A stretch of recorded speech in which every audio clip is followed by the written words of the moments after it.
Hi, I'm Billy Weiss, and welcome to episode 25 of the Lifestyle Construction Show. Over the years as a pharmacist, I've talked to so many people who have different conditions and diseases that may have been prevented with good nutrition and good advice based off good blood work and running the right tests. So today I want to talk a little bit about some of the tests that I certainly recommend that all the people who come through the Lifestyle Construction Program get done, and some that you may be able to ask your doctor or your healthcare provider to do for you the next time you're in and see where you stand. Some of these tests are not routinely done necessarily, but can be very important indicators of where our health is. So it's important that we know. The more information we have, the better we can start to put the pieces of the health puzzle together. So 3 or 4 of my top tests. Let's talk about 4 of my top tests that I believe are important.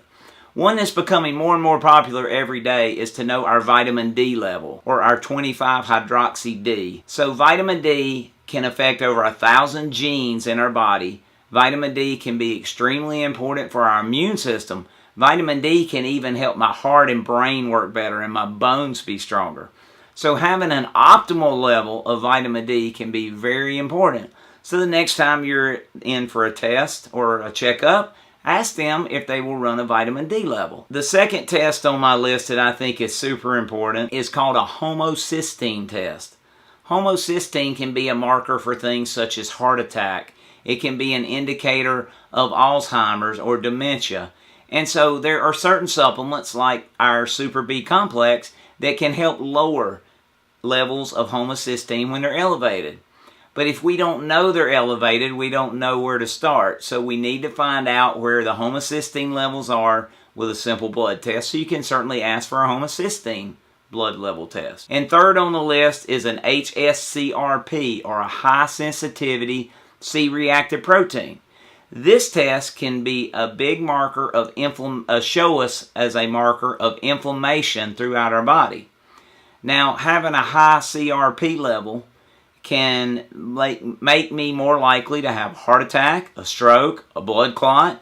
It could lead to more damage in the brain.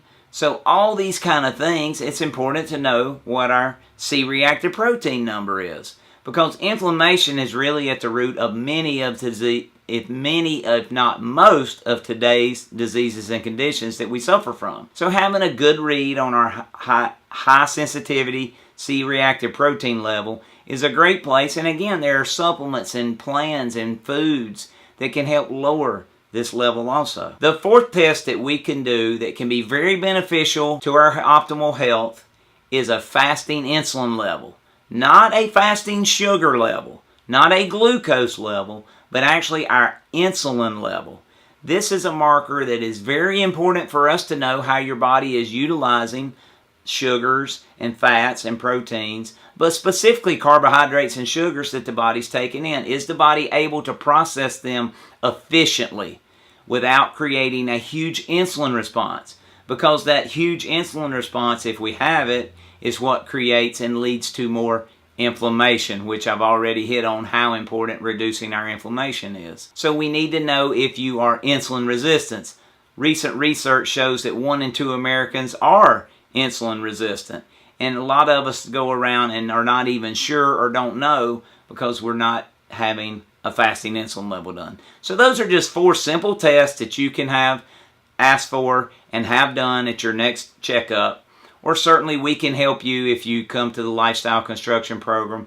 We'll help you learn ways to have these tests done and why they're so important and what we believe are optimal levels for your optimal health, wellness, and fitness. Thanks as always for joining us. Like us and share this video on Facebook, and please subscribe to our YouTube channel. Thanks, and we'll see you next week with more great information. The issue occurs that in America we're so busy and we're rushed, and we all have obligations, we have jobs, many of us have families, and so we're always seemingly pushed and under stress.